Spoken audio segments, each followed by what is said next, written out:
So good afternoon here, everyone in the Middle East and in Europe region, and it's good morning in America.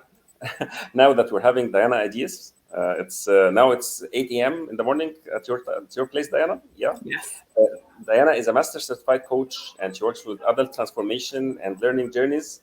Actually, she's an educator, and also she works with specialization in finance and gender, and actually has many things on her plate. And I believe she's now something like more than 20 years of experience delivering to adults learning. So I would love you to introduce yourself, Diana, instead of me. Great. Thank you so much for having me. I'm so happy to be here and thank you for all that have joined us. So this is actually, it's my 16th year as a coach. I just had my anniversary yesterday, but you're right. I have been working with, I have been in education and working with adults before that. So I come from a background in recreation and education, and then really fell in love with coaching and the transformation there. So I work with business owners and business leaders, and then also I train coaches who are interested in honing their craft, but also pursuing for the International Coaching Federation. And what I find is a lot of the work that I do is around people's relationship with their money, whether that's helping their business grow or in their personal finances or just in their personal lives. It's a very difficult topic. And so much as coaches, we go into those difficult topics and provide support in those places. I'm so excited to talk to you about money. Wow, and here starts the money conversations, and here we go. So actually, it's the first time for me. Actually, I'm here. I'm sitting in the place of the student because I'm one of the people who actually have a lot to talk about in being very lousy with money and financial issues.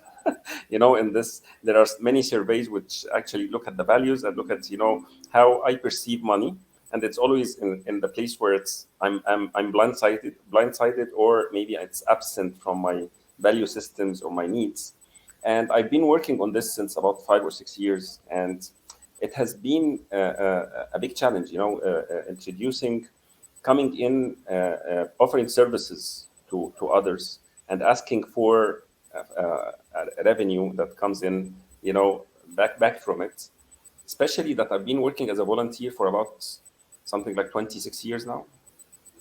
I've been offering these services before I started a professional career since 1996 until 2010.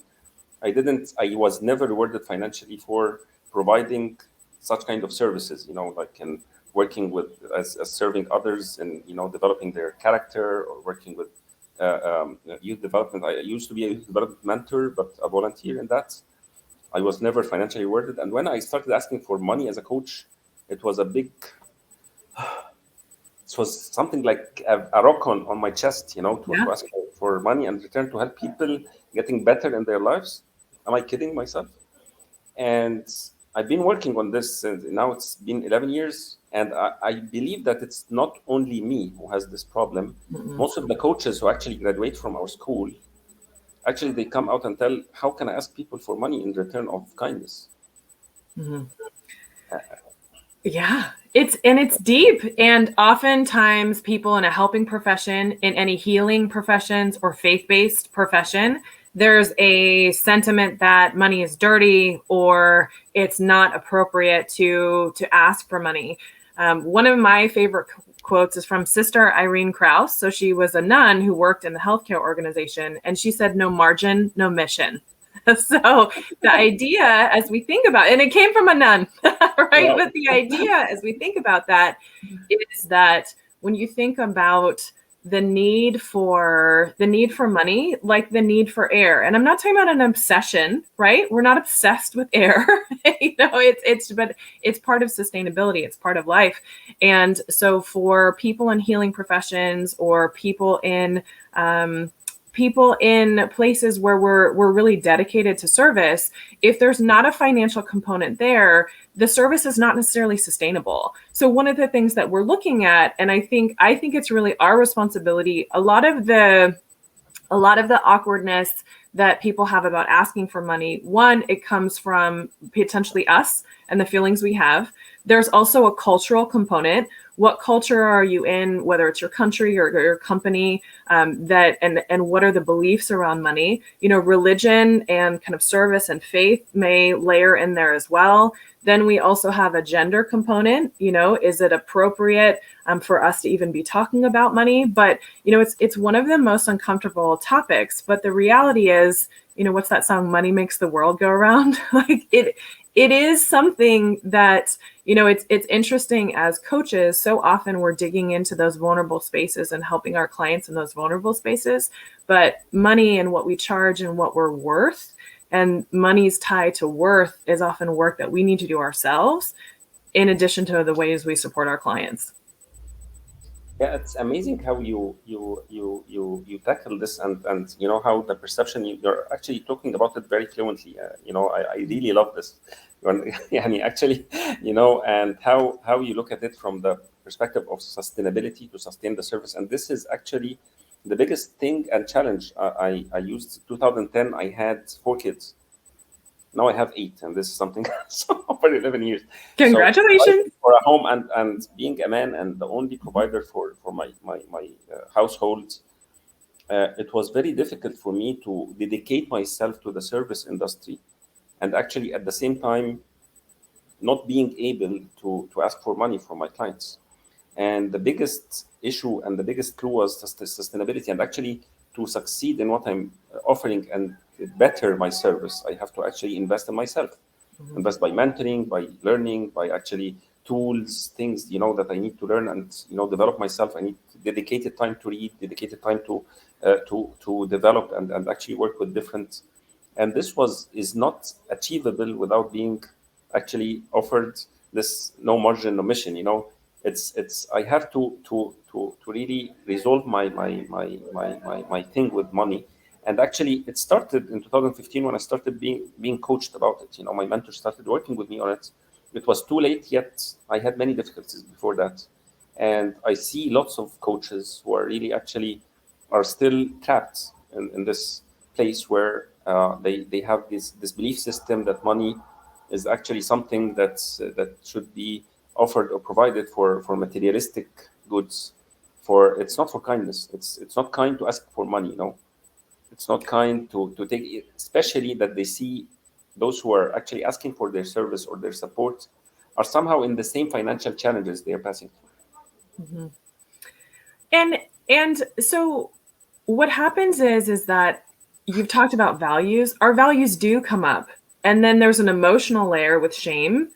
And, what should I be doing? What is the right thing to do? So integrity, right? Integrity comes in, and then how we want to live our lives. But then also, we wouldn't say to you, you need to do this service, but we're not going to feed you and we're not going to give you any water. And so, to not have money or not have funding, even if it's not money that you're being paid, like in my view, and this may be an American view, and this may turn people off because, this is my perspective. But I believe to disregard it even as a factor is, we're missing out. We're not looking at the important components. And what you talked about was investment. And I think when people think about money or money conversations, there's often a drive, potentially even, an association with greed, or that's dirty, or, people who ask for money or have money don't have the values that I do. There's a way that humility can be kind of associated with not having money. But, one of the things we do as coaches is we invite people to take a look at their limiting beliefs. And are our beliefs serving us, or are our beliefs actually holding us back? So I would argue that, at least in my environment, or as I work with people related to money, that it doesn't have to be. I was raised by teachers, again, so service. But then I realized as I was working with clients and networking, I thought, if I think if I think people who have a lot of money or who are rich don't have the same values, then I'm never going to cross through that, right? I'm never going to get there. when I would argue that if I'm not worried about paying my expenses or providing for my family, then I can actually be of greater service, whether I'm gifting money or gifting services, because I'm not trying to struggle for myself. And I think where people get more comfortable is what you said about investment. If you can think about it as an investment, we don't expect plants to grow without water or without sunshine. And, if you're in a place where money is a constant struggle or battle, then it's difficult to thrive. And I think that's, I'm not saying like money is the answer, because you have people who have a lot of money and then realize like, hey, I'm not happy in my life, or this isn't what I wanted. It's not the kind of end all be all solution, but it is a resource. It is a factor. And what's interesting to me is in working with people related to money, sometimes it'll be really about what emotion is underneath it. So a lot of times people have shame about money. I don't feel comfortable asking. I don't have enough. And it chips away at their worth.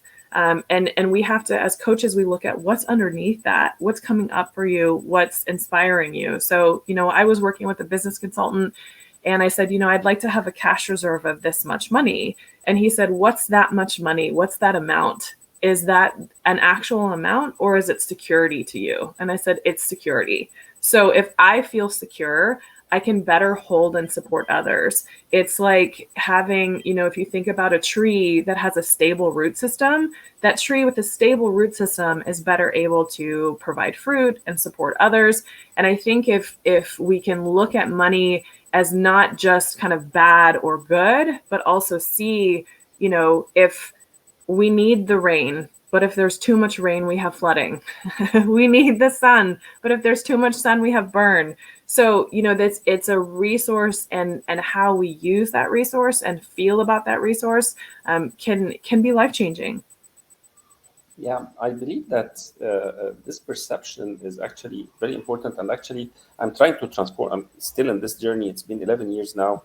Like, actually, I'm one of these people who looked at money as being those who ask for money in return to services are greedy. Look at this trainer, look at this coach who's asking for how much money, and he's looking at the hour, at the clock, whenever the clock ticks, that the hour is finished, they just close it, and they ask for permission for another, investment in another session, or they just get going. And actually I had this complexity of many, however, of these beliefs, these beliefs around money that was not helping me, and I'm still exploring and still cleansing. I'm still in the middle of this journey, and I'm not yet there. Yeah, and I would love actually to hear from you. Working with people who had similar journeys of transformation, what are the major beliefs and the major ideas around money that should be actually implemented, and consciously driving them and subconsciously driving them towards wealth and towards being secure, between wealth and security. Mm-hmm. Yeah, so I think one of the most important things that comes up is that you're not alone.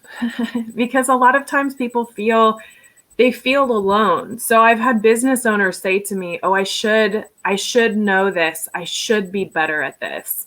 And there's so much kind of, I would say, ignorance, just because they don't understand. There's a lack of understanding about their business financials, but then also a level of shame. I'm supposed to know this. And so part of it in working with that is I'll say, look, this is going to be scary at first when we look at your money, because you haven't been looking. It's like throwing something in a closet and then opening up and having to examine what's in there. So there is fear there. What if I don't have enough? What if I haven't been doing right? What if I have been doing something wrong that has hurt my business or hurt my family because I wasn't looking at this money? So I think there's a lot of fear and hesitation, and then the shame. That's one of the few words that I know. The shame that kind of gets mixed in on the business owner side. This is also, I know you coach related to relationships. This is also the reason a lot of relationships end, because potentially even before entering into a relationship, people aren't comfortable talking about these things. And in some ways, people are even less, I don't know who said this, but someone said that people are even less comfortable talking about money than they are what happens in the bedroom. And so what happens then is that then people enter into partnership, be that a romantic partnership or even a business partnership, and they haven't necessarily gotten these things out, and they looked at these things together. And it's almost like people who don't, when you don't have your affairs in order, because people don't want to look at, well, what does it mean when I pass and how do I take care of my family? But not having those affairs in order doesn't mean that it's not going to happen. So, it's some of it, honestly, the emotion that needs to come up is bravery, some acceptance, some acknowledgement of what's my current state. How is this maybe grading on my values? How are my values serving me? How are my values not serving me? And that's, those are just kind of generic coaching questions, but they're just looking at money in that way. And I think what I would say, it's always important as people that we look in the mirror and look at what's coming up for me and how does that reflect and change my actions to others. If someone else is saying that, oh, you're greedy, or oh, you're soulless, or whatever because of the money, that says more about them than it necessarily says about you. And it's important that we do our work and we do our education, but also I believe in abundance. That's another thing related to money. So if someone doesn't want to pay my rates or for my classes, best wishes out there in the world. There are other coaches, there are other classes, there are other services. So I think when we see it from a kind of scarcity mindset, oh, if I ask for this and I've asked for too much and there's not enough, or if I say no to this client, there won't be work for me and I won't be able to provide for my family. If we look at it from a scarcity perspective, instead of looking at it from an abundance mindset, to say, this is part of the space that I take up. This is part of me giving in service as my profession. And I want to be clear that I'm not saying anything against volunteerism or the importance of service. Those are important things. But I would argue that the volunteerism and the acts of service are not sustainable if those people don't have financial support for themselves and their family. Because at some point, if they can't eat or they can't clothe themselves or they can't pay for transportation, you are not going to be able to serve to your full capacity without that. And if we look at money as dirty or ungodly, then we're throwing back a resource. We're throwing back a resource that hasn't kind of done anything wrong, just because some people, and potentially even the majority, have misused it. And then one of the classes I teach is finances and gender, where we look at what's coming up based on societal roles potentially related to gender. And this class, we've only had Americans in it so far, so I'll be excited to have some international component in it. But one of the things we look at is the pressure that is on men or people who identify as men, as far as like pressure to provide. How much do you earn? Are you taking care of your family? What are you measured on? Versus for women, where it may be more associated with, don't bring it up. You're supposed to just be behind the scenes, limited earnings as far as that, just different, whether it's culturally or societally, there are different ways that money plays into to that situation. So just a lot of different factors. I think there's a lot of emotion underneath. And then I think it's also important for us to look at our belief systems and then see if our belief systems are actually helping us be our best selves. Okay, that's amazing, Diana. That's really, it's multifaceted. Mm-hmm. And actually it's, and you've been talking about abundance, talking about sustainability, security, about, exchange of value, exchange, self-worth. You've mentioned many aspects, scarcity mindset. You talk about culture, belief systems. So it's actually we are. Where are we? Where will this take us? It's too much. Yeah, so I think that's the thing, is it's just worth asking the question. Yeah. You know, to say, you know, the one of the sessions that I had for my exam for master coach, the client brought the topic, I want to talk about my relationship with money. And so I said, interesting that you say the word relation. She didn't say I wanted to, or she didn't say I just want to talk about pricing. It was, I want to talk about my relationship. So that's actually what we leaned into, even more than the money, was the relationship. And so I think one of the things to consider is that if you look at money as, one way to look at money as a commodity or a resource. And I think to look at it as that the money itself is not inherently bad or good. It's a resource, and what do we do with it? But then I also think it's important to look at what's our relationship with money. Are we neglecting our families or our values in order to earn? That's a relationship that you may want to address, right? Or are you then not feeling comfortable charging and then not able to provide service, and then feeling a sense of shame and a lack of worth, that then you have to go do a job that maybe you aren't called to do because you can't afford to do what you love.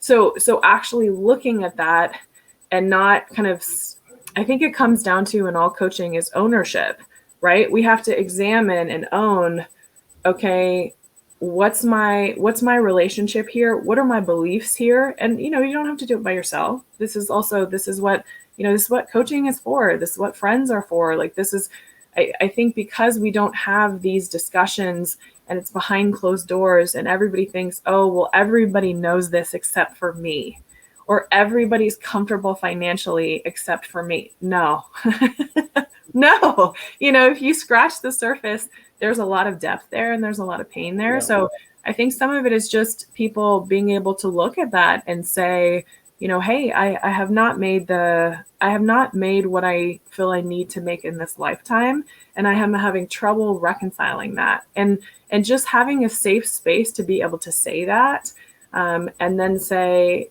okay, and now what?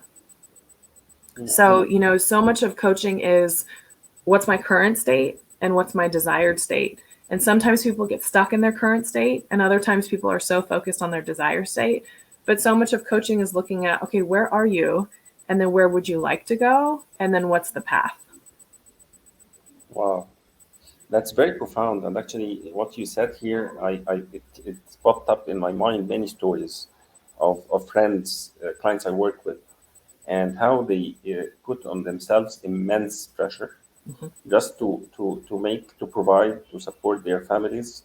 And some of them just break down when it comes, you know, psychosomatic, things like, like getting diabetes, blood pressure, allergies, things like that. And actually, they take themselves up to a crackdown, because they put a lot of pressure on themselves to stay and keep their families in a certain lifestyle, and they can't talk about it. It's about safety when they talk about it, and about women also who can bring it up in a way. Because I saw also on the other side partners and spouses who are not able to speak up their minds and speak up their souls, and find it's having this safe space of discussions. And the same thing also between partners at work. There are lots of partnerships at work that actually, when partners are, somebody is mishandling the expenses, somebody is mishandling, the revenues, and how and offering maybe lots of discounts to clients, and maybe it's pressuring the revenue stream or the sustainability of the business, and risking it in a way, or offering too much free services. So in a way, it's something that should be brought up in a healthy manner in relationships. And I believe that it's about safety, and about, what you named it in the end. It's about where I am, where we want to be, and the path toward that. And this is all about coaching.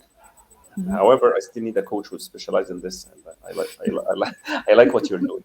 Mhm.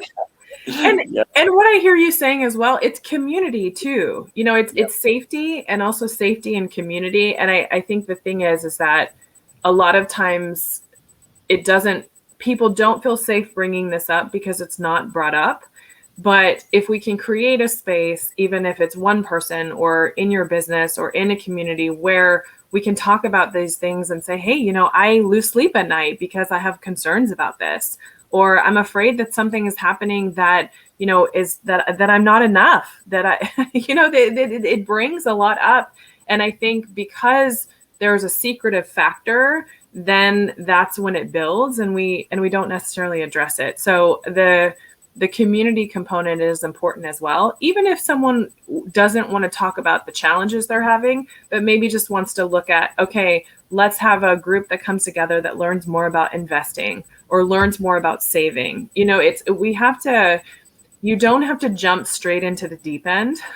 You can also think about, when you think about where you are, what's a small step you can take? What's maybe one conversation you can have, even if it's with a child, about, hey, the value of money. This is a resource. It's not everything. These are, so to think about, I believe that kind of sustainability comes back. So community and sustainability, and looking at what's even a small step that you can take, but to also not just feel like your dreams are out of grasp because of this nebulous thing that feels like you can't grab it. Yeah, I believe this is a huge topic to talk about, how to bring in the community in such a healthy discussion. And I believe this needs another maybe series of episodes, I would love that. So we have a comment from Mohamed. He's one of my friends and colleagues and partners in the market, and he's saying, I believe that scarcity mentality is what keeps many of us from achieving our goals. This. Absolutely. Yeah. Absolutely. Because if it feels like, if you feel like, if I ask for more, if I have more pie, it takes from you, then that's going to be misalignment from your values. But what my students laugh at me, I say pie for everyone. What if there's pie everywhere? Then having a bigger piece doesn't automatically mean it's taking from someone else. And, unfortunately, for some people, in order to increase their abundance or wealth, they do take from others. But, if we're talking about people looking at money as a resource and looking towards abundance and being able to serve in a different way, I provide more service now that I am more financially secure than I did when I was not financially secure, because I needed that time to work and I couldn't necessarily volunteer or gift or do pro bono work to the same extent. So I do think the whole, where am I on scarcity and abundance? And am I where I want to be? Because it's not about, believe this certain thing or think this way, or your bank account needs to be this much. It's about value alignment and your quality of life. Yeah. And I believe you have something, as a program that you offer, and you're well known for at Hawthorne Union. And I believe that it's about finance and gender. Yes. Can you talk about it? Yeah. Yes, absolutely. And I will, right now, the time that's offered is an American time. So I will go on there and put a time that's more favorable to my friends in the Middle East. So what it is a course approved by the International Coaching Federation. And it's specifically for coaches to examine their own relationship with money, but then also look at how are we serving our clients. So if someone is not a coach, but in a service profession, and they want to learn more about coaching, they're more than welcome to attend. And if for some reason, you see my email at the bottom, if for some reason you're interested in the class and it's not offered at a time that works for you, please let me know. We welcome community from all over the world. And so often our classes are in the American evening. We sometimes have them in the morning because we're trying to capture all of the time zones. But if there's something that's of interest, let us know. But it's really looking at what's your own status with money, and then how do you actually use that of service for the people that you're working with. And then we add the gender component in there as well. And I believe, I've as a traveler, I have some context for, different experiences. But there's nothing like having someone in the class who shares their experience and enriches it for all of us. Amazing.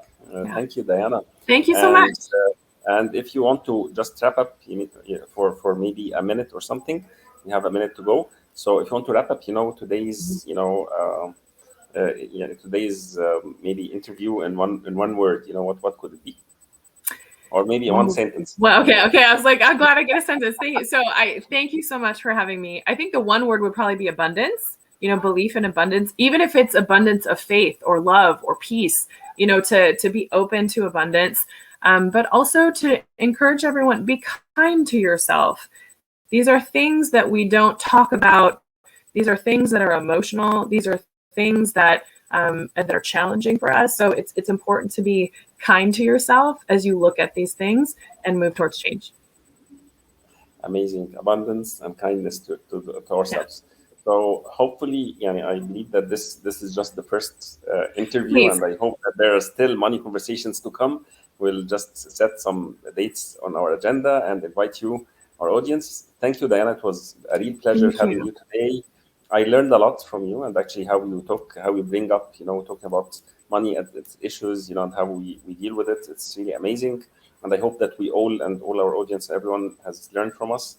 Thank you. And really let's see each other in the next live interview and with the money conversations. Okay. Thank you so much. Bye-bye. Thank you. Okay, bye-bye.